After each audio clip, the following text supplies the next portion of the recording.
Ladies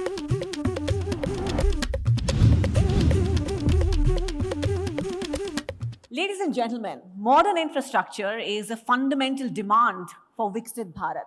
And here's where steel plays a very essential part. Today, we are very pleased to have the opportunity to speak with Mr. Chandra Prakash Agarwal, Chairman and MD, Gallantt Group of Industries. He founded Gallantt Industries in 1984 and has nurtured it to a well-performing listed company in India today.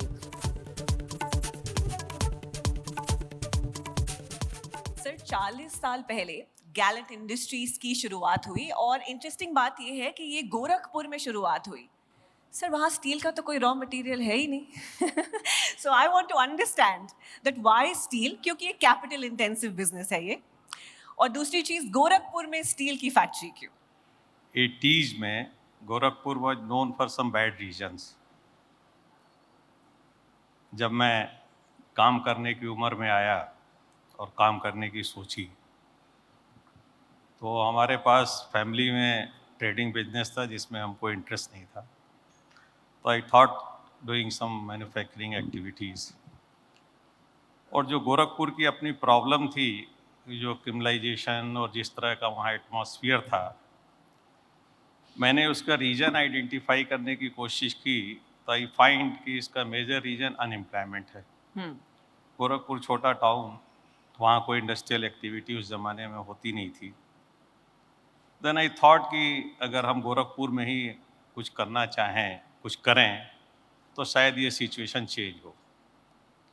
And I am happy कि आज 40 साल बाद गोरखपुर की situation change हुई है. और जहाँ तक स्टील की बात है जी, स्टील यूनिट में एम्प्लॉयमेंट जनरेशन बहुत है. बिल्कुल. जो इन्वेस्टमेंट है उसके हिसाब से अगर हम देखते हैं तो करीब 1 करोड़ रुपए के इन्वेस्टमेंट पे 4 से 5 लोगों के लिए एम्प्लॉयमेंट जनरेट हो जाता है. और उत्तर प्रदेश एक स्टील कंजम्पशन का अच्छा मार्केट है. कोई तरह की यूनिट वहाँ थी नहीं. एम्प्लॉयमेंट से रिलेटेड इशू था. और जहाँ तक आपने कहा कि रॉ मटेरियल वहाँ नहीं था, तो वो एक अर्थमेटिक का सब्जेक्ट था कि जहाँ पे रॉ मटेरियल है वहाँ जो स्टील प्रोड्यूस हो रहा है उसके कंपटीशन में हमारे स्टील मैन्युफैक्चरिंग की कॉस्ट कैसे कंट्रोल होगी कि हम उनसे कॉम्पीट कर पाएँ.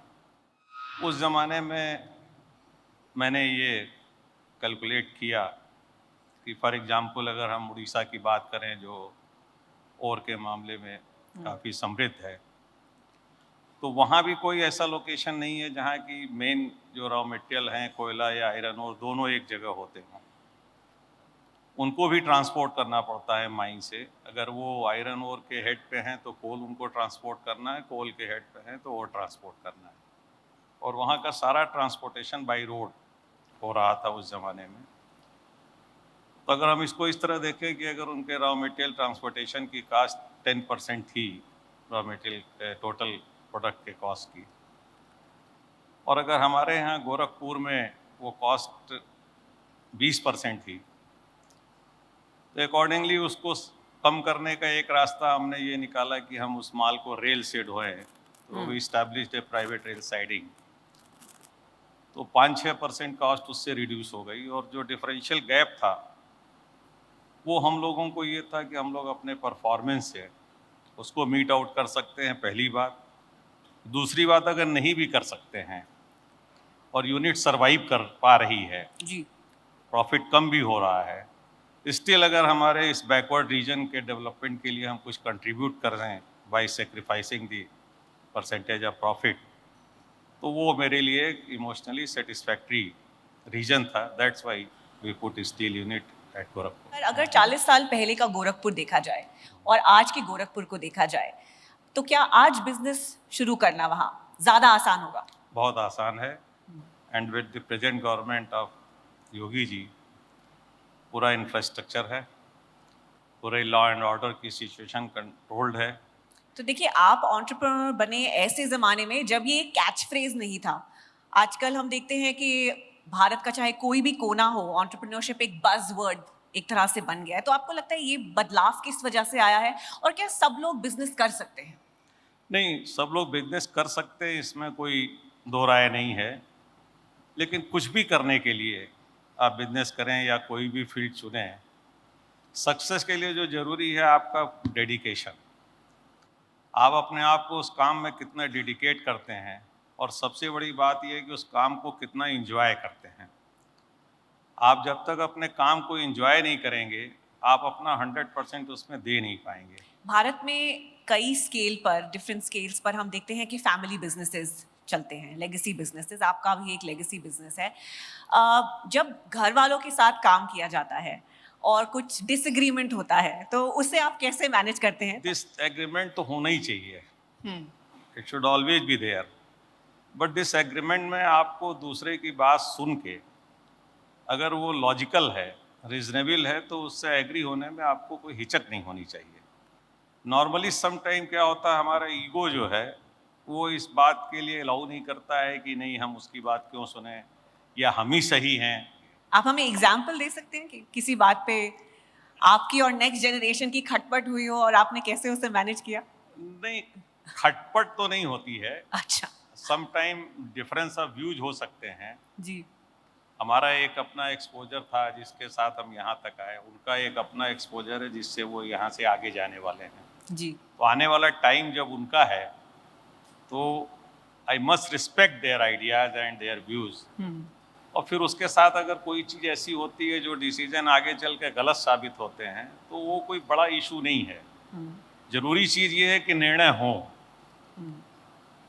जब 100 निर्णय होंगे, गलत होंगे 2 4 10, तो कोई उससे फर्क नहीं पड़ता है, रादर देन कि निर्णय ही ना हो। मिस्टर अग्रवाल, अगर हम स्टील इंडस्ट्री की बात करें, हम देख रहे हैं कि पिछले कई सालों में जो टनेज है, कैपेसिटी बिल्डिंग इंडिया में बहुत हुई है स्टील इंडस्ट्री में, बट किस तरह का सपोर्ट अभी भी इस इंडस्ट्री को चाहिए गवर्नमेंट से, चाहे सेंट्रल लेवल पे हो या स्टेट लेवल पे हो, क्योंकि ये नेशन बिल्डिंग इंडस्ट्री है जिसे Right. कहा जाता है।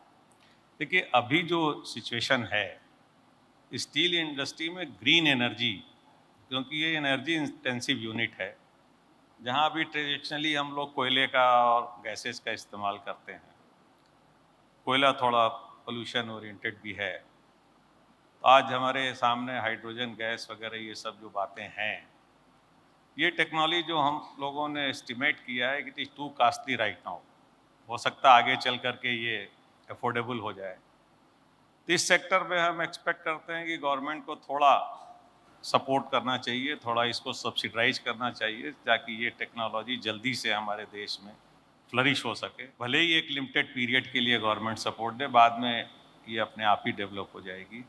आपके लिए करंट सिचुएशन में आइडिया ऑफ इंडिया क्या है?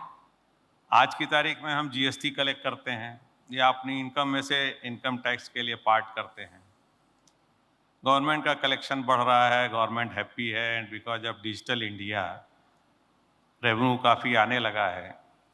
लेकिन पूरे सिस्टम में जो मैंने एक्सपीरियंस किया है कि ऑनेस्ट टैक्स पेयर्स की प्रॉब्लम को रिजॉल्व करने का कोई रिड्रेसल सिस्टम प्रॉपर नहीं है।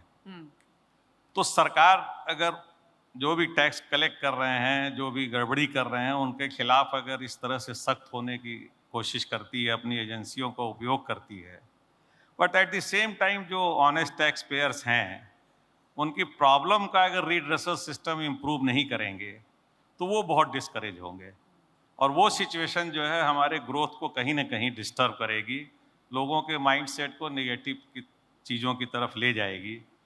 तो सरकार को एक पनिशमेंट के साथ साथ एक अवार्ड, प्रॉब्लम के साथ साथ रेजोल्यूशन, ये दोनों साइड जो है इम्प्रूव करना चाहिए।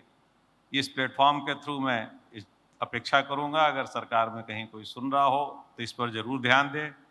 देश हमारा चल पड़ा है, ग्रोथ पाथ पे है, 140 करोड़ की पॉपुलेशन हमारे पास है, यंगस्टर का परसेंटेज उसमें ज़्यादा है। अगर जनरली आप देखो तो हमारे यहाँ टैलेंट की कोई कमी नहीं है, रादर आप देखोगे वर्ल्ड के जो बड़े बड़े ऑर्गेनाइजेशंस हैं इस समय, they are being managed and ruled by Indians. Even कुछ कंट्रीज के प्रीमियर्स भी इंडियंस हैं। हमारे पास मार्केट है, पिछले 10-15 सालों में हमारी बाइंग कैपेसिटी भी इंडियंस की, आम आदमी की बढ़ी है। हमारे पास नेचुरल रिसोर्सेज भी हैं, मतलब कोई ऐसी चीज़ नहीं है जो हमारे यहाँ नहीं है। तो हमें नहीं लगता है कि आने वाले टाइम में जो हम लोग ड्रीम कर रहे हैं थर्ड इकोनॉमी, फिर फर्स्ट एंड सेकेंड इकोनॉमी 2047 तक का जो ड्रीम हमारे ऑनरेबल प्राइम मिनिस्टर दिखला रहे हैं, वो अनरियलिस्टिक तो नहीं लगता है, प्रोवाइडेड कि ये जिम्मेदारी हम लोग ऐसा ना मान लें कि ये मोदी जी की है या कोई भी prime minister whomsoever is there, ये हम सब की है। हम लोग जहाँ हैं, जैसे हैं, जिस तरह से भी, जिस फील्ड में भी हैं, वहीं अपना अगर बेस्ट दे रहे हैं तो डेफिनेटली इंडिया का फ्यूचर में कहीं कोई ऐसा डाउट नहीं है कि हम लोग वर्ल्ड में टॉप पोजीशंस में होंगे। Absolutely, and I think that is a great note to close this session. सब capabilities हैं हमारे पास. Please give it up for Mr. Agarwal. And may I request Rupali Fernandez to please join us on stage, as well as Parul Kamra. Ladies and gentlemen, Mr. Chandra Prakash Agarwal, Chairman and MD, Gallantt Group of Industries. Moving forward, ladies and gentlemen, fundamentally, the idea of India embodies the diverse and pluralistic nature of the country. Many today would argue and question if that idea of India still remains intact. We're about to hear from someone who has spent years observing its evolution and beautifully encapsulated his thoughts in the book titled The Idea of India. I'm truly privileged to welcome on stage now Professor Sunil Khilnani, historian and political scientist. A very warm welcome, Professor Khilnani. And this conversation will be chaired by an equally erudite thinker and leader. Please welcome parliamentarian and celebrated author, Dr. Shashi Tharoor. I'd like to start with a paradox that's been on my mind a lot lately. A historical landmark of the early 2000s was that for the first time, there were more democracies than dictatorships across the world. 20 years later, dictatorships have rallied.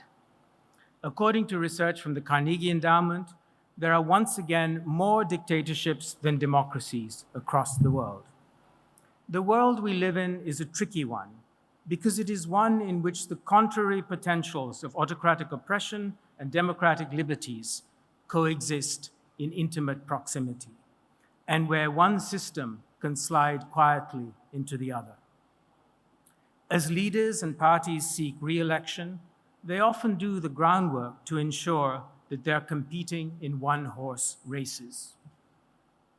And still, here and elsewhere, there's a tendency to exaggerate the distance between us, good Democrats, and the regimes of, say, a Putin or a Kim Jong-un. We pretend, we even delude ourselves. The democracy we like to speak of seems stately as a Sunday stroll in the park or a colorful carnival of choice, while the democracy we're actually witnessing is a blood sport. If we don't face the ruthlessness of our systems, we won't challenge it, and it won't be changed. Democracy isn't just ridiculously hard to establish, it's also difficult to keep. Across most of human history, power has been a monopoly trade.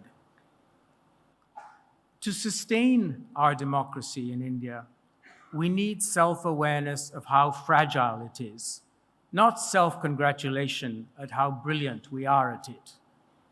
We need to see it not as the culmination of past glory, but as a work in progress, which requires the critical scrutiny and input of every citizen to build something new. Wonderful, Sunil. Thanks. Come and join us, and we'll pick up the conversation from where you left it. That was an interesting analysis, and I'm wondering whether it sort of puts you in line with the rating that the prestigious Varieties of Democracy Institute in Sweden has come up with last year when they downgraded India in their international listing of democracies from a democracy to what they called an electoral autocracy. Does that sound like pretty much your analysis? I think there has been a tendency to overemphasize the importance of the electoral moment in democracy. The winning of power seems to sanction the use of power in all sorts of ultimately unaccountable ways. And I think there's been a tendency to forget that democracy is a complex system of different practices. One aspect of it is how the popular will is represented through elections, but there are also institutions that have to function impartially like courts, like election commissions and other sorts of institutions. So it's Parliament itself. Sorry? Parliament itself. Parliament itself, absolutely. The way the Indian Republic was designed was that sovereignty wasn't all centralized in one single entity. It was dispersed across different institutions which governed together in a system. And I think because elections are so powerful and they are such a kind of, they have such a clear, decisive outcome, they're very good media stories as well. They tend to fill the whole space of how we think about democracy. And so I think in this moment when people across the world are, it's a wonderful moment that there are so many who can cast their vote. But it's important for us to remember that there's much else to keeping democracy going. Now, Sunil, you're very well known in this country for your first book, The Idea of India, back in 1997. What has changed about the idea of India, or the many ideas of India, from 1997, when you published that book, to today?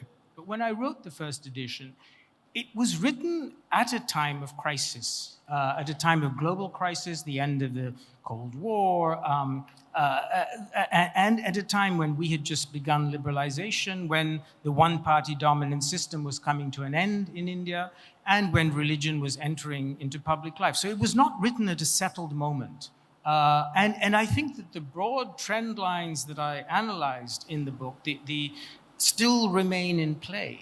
That politics is still defining us, is just as in the 90s and in the 80s and 90s, politics redefined caste and created these new caste configurations that you would never find in the Manusmriti or in OBCs and these pan-Indian caste agglomerations. They were created by politics and law. They were not traditional caste categories. Similarly, I think politics has reconstituted religion. It's created these collectivities which otherwise in traditional religious forms would not necessarily be linked to one another. I mean, a Shaivite or a Vaishnavite in different parts of the country would follow very different rituals and practices and so forth. So what's connecting them now is the workings of politics and the mobilization of that collectivity to political ends. So I think still very much we're a project driven by politics. And I think the good thing about that is that politics is malleable. It allows change. And as long as that is going on, that's good.